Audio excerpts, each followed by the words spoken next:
Assalamualaikum warahmatullahi wabarakatuh. Bismillah, alhamdulillah. Alhamdulillahilladzi jarranallahu wa iyyakum bisumratis sholihin. Allahumma sholli ala sayyidina Muhammadin wa ala alihi wa ashabihi ajmain. Salam sejahtera damai berharap limpahan rahmat dan barokah dari ilahi Rabbi untuk kita semua. Termasuk terlimpah yang terhormat semua yang tertumpah dalam rapat paripurna istimewa DPRD Kabupaten Tegal. Tidak saya sebutkan satu-satu karena akan mengurangi keistimewaan sidang hari ini. Tapi yang jelas mereka semuanya adalah orang-orang istimewa.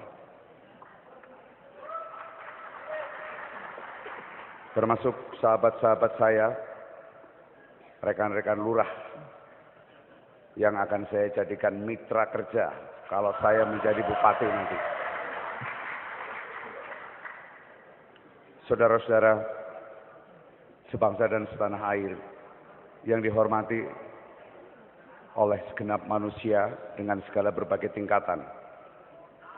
Dengan datangnya waktu ternyata masyarakat Kabupaten Tegal dinagiye pan milih bupati maning karo wakile bupati.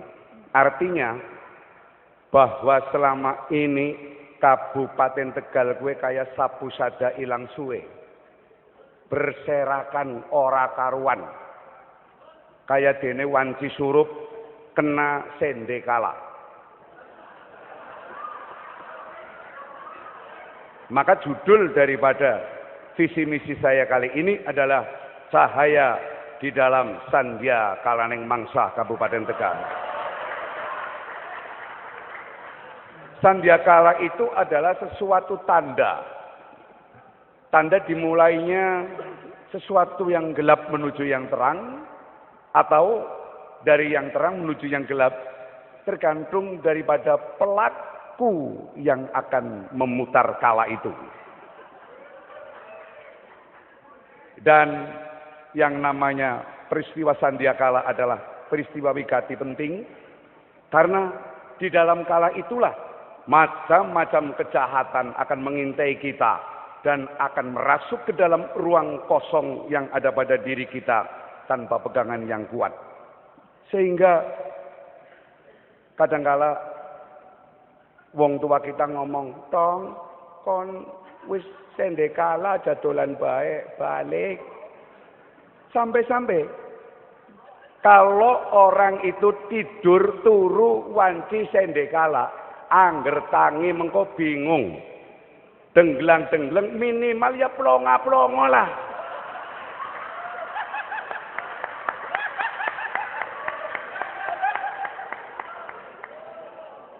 Situasi kehidupan seperti wayah surup dan remang-remang Sandiakala di tingkat nasional pun, hampir tiap hari kita selalu disuguhi dengan potret gelap. Lemahnya penegakan hukum, kasus-kasus korupsi besar-besaran, melemahnya peranata sosial, budarnya tata nilai budaya, bahkan ada kecenderungan semakin melemahnya tata nilai religi di dalam masyarakat. Maka dari itu, Sandiakala akan diatasi oleh agama kita dengan sholat maghrib, menutup pembicaraan di kala barat mulai petang. Ada poin A. Di tataran yang lebih sempit lagi, yaitu di Kabupaten Tegal tercinta ini. Menurut pengamatan kami berdua bersama dengan Ibu Umi dan bersama dengan yang lain, masyarakat di Tegal ini selalu disuguhi dengan rendahnya kualitas pelayanan publik selama bertahun-tahun. Kalau tadi ada orang yang ngomong temanya pas sama, saya bisa mengatakan, kenapa baru sekarang? Kemarin kemana? Tetapi menurut saya lebih baik terlambat daripada tidak sama sekali. Mari kita sama-sama. Qada dan qadarnya yang menentukan Allah. Yang penting kita punya niat baik untuk Kabupaten Tegal. Setuju? Amin. Seolah-olah ini ada kesembelitan. Satu, mahalnya proses memperoleh hak asasi satu kependudukan seperti akta kelahiran, KTP, EKTP, dan kartu keluarga. Nanti ada kejutan yang akan dibacakan oleh Ibu Umi Azizah. Kalau semua hanya mengatakan bahwa hari. Saya pengen. Wong yang membayari kertas sudah ada. Karyawannya sudah dibayar oleh negara. Kenapa kalau bisa gratis, kenapa harus membayar? Masya Allah. Kesembelitan, dan saya ini pelaku sejarah soalnya. Saya memperingatkan dan saya hanya mengingatkan pemerintahan yang seperti sapu saja hilang suwe. Kulil hak walau kana bui. Saya melakukan dengan pelaku. Saudara-saudaraku yang saya hormati, kesembelitan dan mahalnya proses perizinan. Yang paling segelap-gelapnya adalah terlalu mahalnya dalam proses pemilihan kepala desa. Saya pelaku sejarah karena saya banyak menemani calon-calon sing musuhe tong kosong, calon-calon yang melarat tapi dicintai rakyat. Seolah-olah bahwa pemerintahan Kabupaten Tegal ini tidak memperhatikannya untuk hajat rakyat. Mudah-mudahan ke depan tidak semacam itu. Insyaallah. B. Saya selalu membawa jam biar jangan telat. B. Entah mengapa ya, sampai saat ini kok masyarakat juga masih sulit mengakses pelayanan kesehatan yang berkualitas dan terjangkau. Baik di puskesmas ataupun di rumah sakit umum daerah. Bu Umi nanti akan mengutarakan rumah sakit tanpa kelas. Rakyat ini semakin dibuat buntu untuk masuk kepada pelayanan di rumahnya sendiri. Kabupaten Tegal itu kan rumahnya masyarakat Kabupaten Tegal. Seharusnya fasilitas pemerintah itu adalah rumah rakyat, bukan ruang yang asing. Dan pejabat itu adalah melayani rakyat, karena pejabat yang gaji masyarakat. Kalau bilang betul yang kompak, betul. Gitu. Terima kasih. Di bidang pendidikan, sepertinya pendidikan yang bermutu itu memang hanya milik masyarakat berpenghasilan menengah ke atas. Kalau tadi Mas Fikri mengatakan apabila yang jadi siapapun, saya yang paling menerima kalau saya jadi bupati program sampean.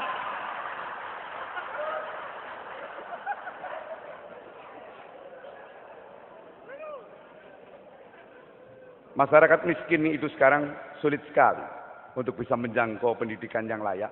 Pemerintah Kabupaten Tegal juga seperti enggan, bahkan terkesan antipati terhadap pendidikan keagamaan. Betapa tidak, sampai saat ini membangun MDA masih merupakan negatif list dalam rangkaian sistem perencanaan pembangunan, baik Musrenbang Des, Musrenbang Cam maupun Musrenbang Kabupaten. Sementara ini hanya pada program nasional pemberdayaan masyarakat pedesaan PNPM yang selama ini mau menampung pembangunan MDA. Bahkan DPRD Kabupaten Tegal yang terhormat dan yang paling dihormati alergi terhadap madrasah diniyah. Ini terbukti. DPRD menolak raperda pendidikan yang diantaranya memuat pasal mensyaratkan anak-anak masuk SLTP harus memiliki ijazah MDA. Ditolak di gedung ini. Ditolak di gedung ini. Kecuali PKB.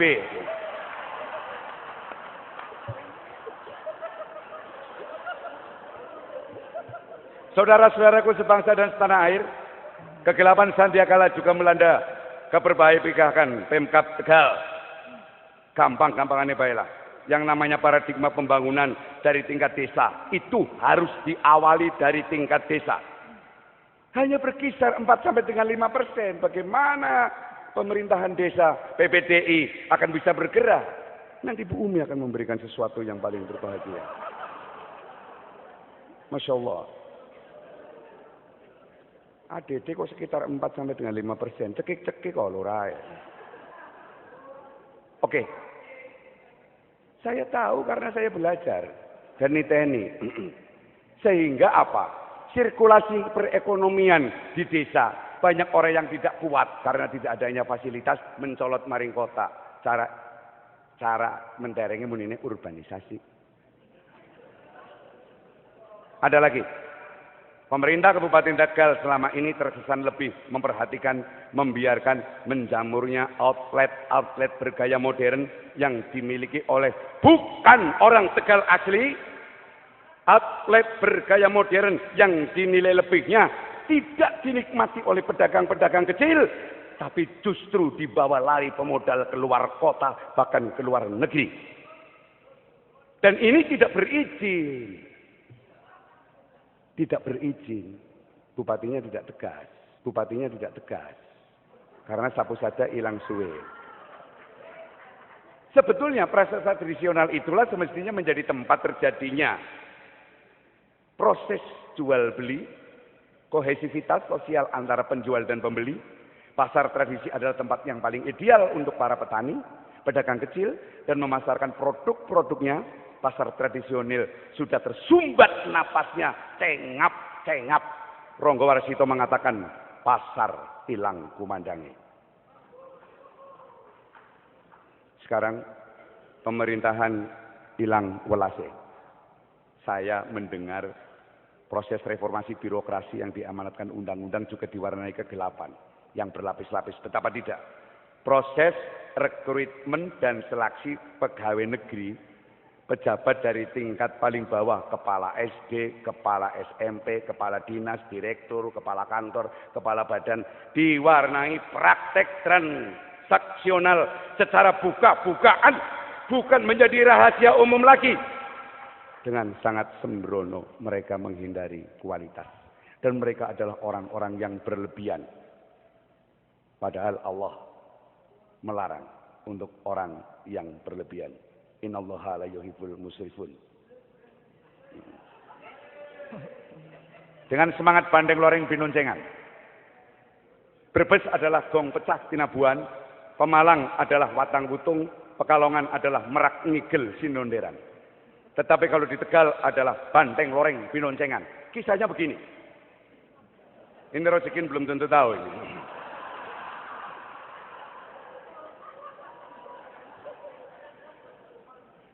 Ada anak cilik, bocah cilik, nunggang banteng.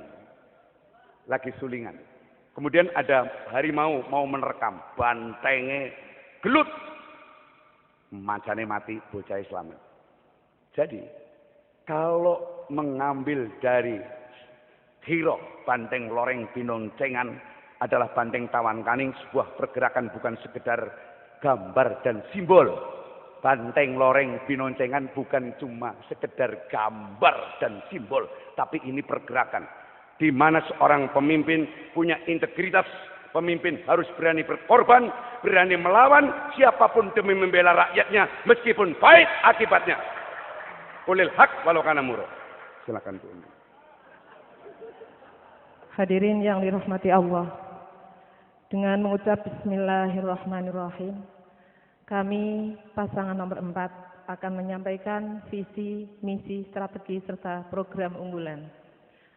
Proses penyusunan visi misi pasangan calon nomor 4, Ki Entusus Mono dan Umi Azizah, berangkat dari pemahaman bahwa politik di satu sisi dimaknai sebagai upaya aktif dalam mengadvokasi dan menyelesaikan permasalahan umat dan masyarakat. Di sisi lain, mengacu pada makna yang menjadi rujukan para ulama, bahwa politik sebagai kemampuan menangani suatu masalah, sehingga benar-benar mampu mendatangkan manfaat sebesar-besarnya dan menghindar dari mudarat. Dari pemahaman-pemahaman itulah titik berangkat dan pandangan kami, kekuasaan politik yang diperoleh seorang pemimpin hendaknya diarahkan untuk mendatangkan sebesar-besarnya manfaat dan menghindarkan mudarat bagi masyarakat yang dipimpinnya, yaitu masyarakat Kabupaten Tegal. Namun demikian, yang paling penting untuk disadari bahwa kita hidup di ruang yang tidak hampa, akan tapi terikat dalam aturan dan norma. Oleh karena itu, hal yang tidak kalah penting untuk diperhatikan adalah bahwa penyusunan visi dan misi tetap harus berpedoman pada dokumen evaluasi pelaksanaan rencana pembangunan jangka menengah daerah, sehingga visi dan misi yang kami susun tetap memperhatikan prinsip perencanaan yang terpadu dan berkelanjutan, agar sejalan dengan sistem perencanaan pembangunan nasional yang bertujuan untuk mengintegrasikan perencanaan pembangunan dalam satu sistem perencanaan yang utuh dan terpadu, mulai dari pemerintah pusat sampai dengan pemerintah daerah.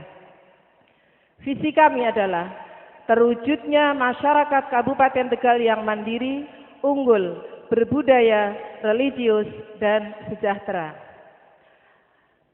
Kebetulan kami mendapatkan nomor 4, dan secara tidak sengaja kami telah membuat misi ada 4 poin dengan strategi utama 4 poin, juga program unggulannya 4 poin. 4 misi kami. Pertama, mengupayakan reformasi birokrasi menuju aparatur yang bersih dan responsif guna mewujudkan pelayanan yang prima dalam pemenuhan hak-hak dasar rakyat seperti akta kelahiran, KTP, KK, kesehatan, dan pendidikan.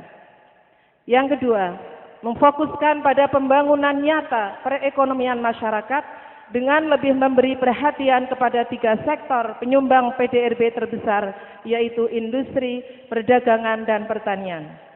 3, mewujudkan kehidupan beragama yang rukun, toleran, dan penuh kesejukan, serta memelihara dan mengembangkan budaya serta kearifan lokal.